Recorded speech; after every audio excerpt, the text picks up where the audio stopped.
This is what has been the problem of the Democratic Party. And this is how come we've lost so much ground. And this is how we can get it back. What used to happen is if you had two people, they looked at the person who has the most money. And they say, you know what, this is a guy, he's got more money, he's going to win. So they completely don't even acknowledge the other guy. But that other guy is the guy that gets out there, he's hungry. He will put boots on the ground, he'll knock on every door. And he's not scared to stand face to face with anybody and tell them what's wrong. Now you got the other guy that's got all the money that automatically everybody thinks is going to get it. You know, well, what happens is usually the guy with all the money drowns out the little guy.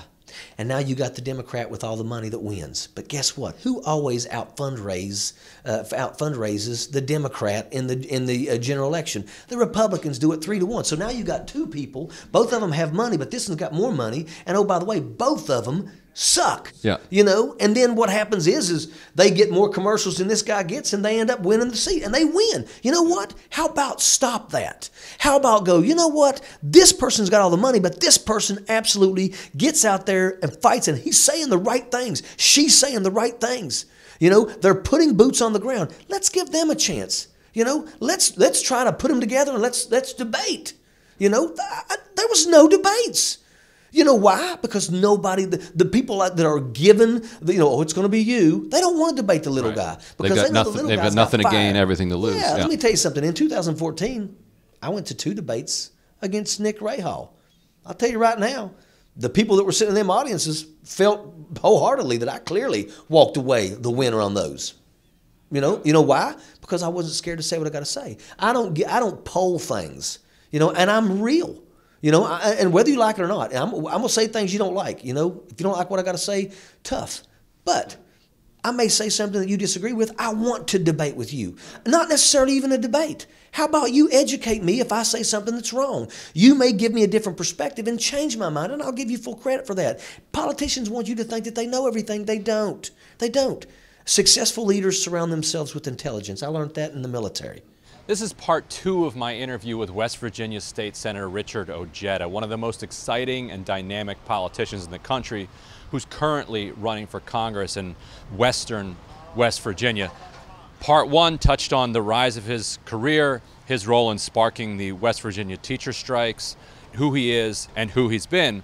In Part 2, we talk about one of the more controversial aspects of him from a Washington and national perspective, which is that less than 2 years ago, the most outspoken progressive in West Virginia voted for Donald Trump.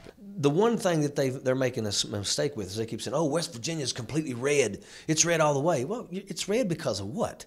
Because of a couple elections? Because, you know, President Trump come down there and told people what they wanted to hear. When Hillary Clinton come down there and told people we're going to provide you job training, but those jobs that we're training you for do not exist in West Virginia, and once you finish, you can either leave West Virginia for the work, or we can just say, well, we tried to train you. If you don't want it, stay there and starve. It's not what people wanted.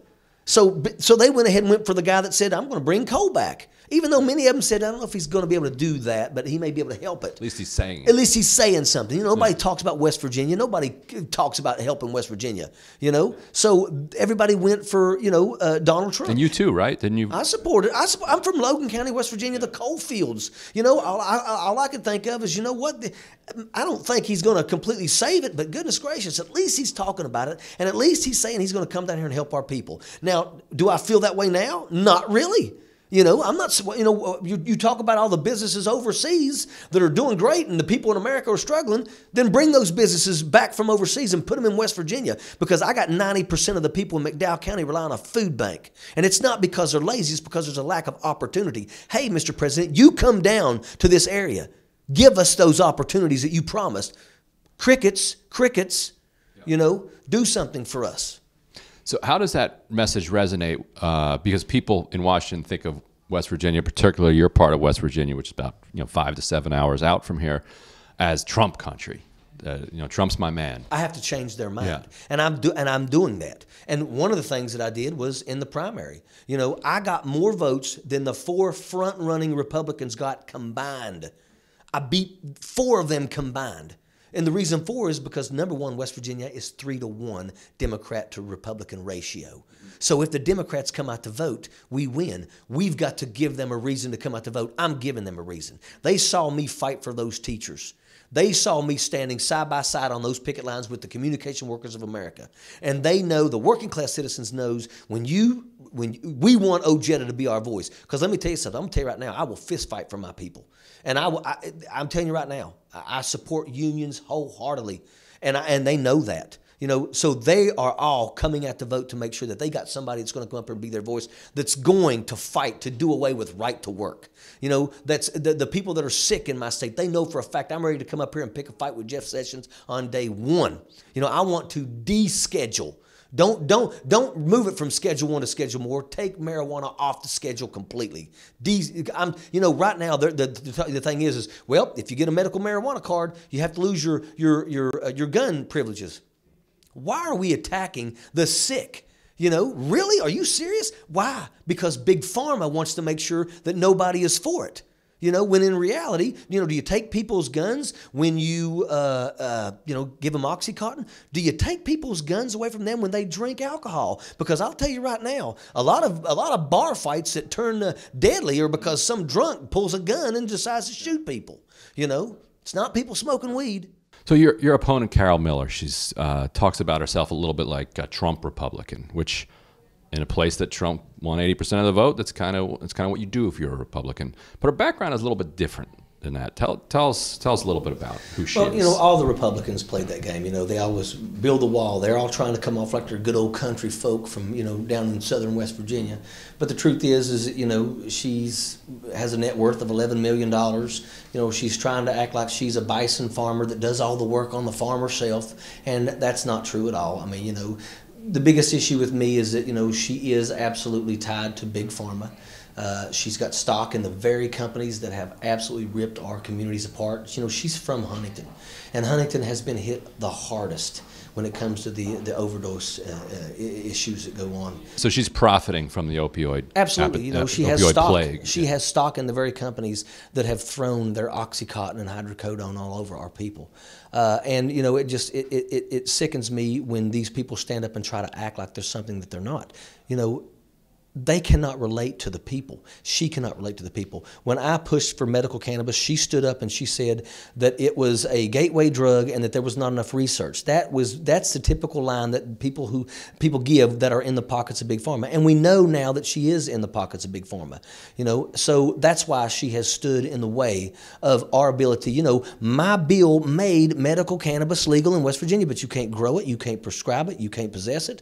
You know, you go to prison. And it's part of the reason is because of her actions. So how do you do it? How do you get medical marijuana? Well, you don't in West Virginia. Right. You know, I'm going to come up here and I'm going to fight against Jeff Sessions. But we're going to take our state back. If we take our state back, that's one of the things that we're going to do. You know, we're going to make sure that, because that is jobs.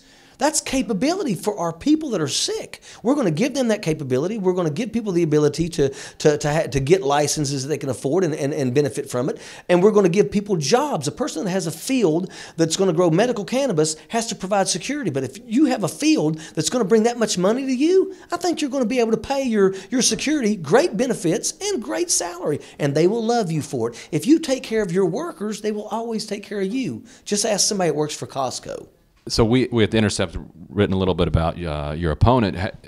Has that resonated when you talk to people about what her background is? It has. I'm amazed at how many people that I speak to that say, hey, we read that article. And it opens a lot of people's eyes. You know, when you speak to somebody about West Virginia and then you let them know that a person that is seeking office, that's trying to come to Washington, D.C. to serve as the voice of those people, is somebody that has profited off of the death and the addiction that we have in our state, most of them say that's unacceptable. Because you know what? There's not one single family in West Virginia, not one that has not been affected by the drug epidemic that we have. Not one. My campaign is ran by grassroots folks. You know, I've got a long-haul truck driver that until the last month and a half was actually on the roads, pulling off on the side, you know, doing posts and stuff like that. My media person worked at Dollar General, basically the scanning your items when you purchased. You know, she's a single parent to an autistic child, and she's brilliant, and she's running one of the hottest social media campaigns in America today. You know, West Virginia has talent. We just need someone to come in and say, hey, there you are, and give these people the ability to go further with what they have, and we need that so bad. Crystal Ball was telling me she did some, like, she kind of handled the social marketing for some of the Dollar Generals, like, yeah, while she was amazing. Which means that's a training ground. Oh, absolutely, absolutely, and that's where we're at, you know, and it's getting worse for us, and I think a lot of people are starting to realize that the only way for it to stop is for us to change leadership, and if we win and we take our state back, everybody that's there knows we can never lose it again, and the only way that we keep it is to do right by the working class citizens, take care of our sick, medical cannabis, take care of our elderly. You know, let's do something, maybe look at a cost of living increase on retirement, and let's come up here and make sure maybe we can raise the cap so we can make sure that Social Security lasts forever. You know, taking care of our veterans. If you're going to send us to war, then you better be ready to fix us when we come home. And someone like myself in Washington, D.C., when I hear these people beating the war drums, when my son is leaving next month for the military, make no mistake about it. Before you beat the war drums and scream about sending our sons and daughters over there to fight, I'm going to ask you, when is your son and daughter going? Because deferments ain't going to work for me. You know, where we come from, you fight. And you've got to create opportunities for those people who are in poverty to elevate themselves out of poverty. Until McDowell County has something, I will not be a success. Until I can change the fact that 90% of those people rely on a food bank, I will never be a success.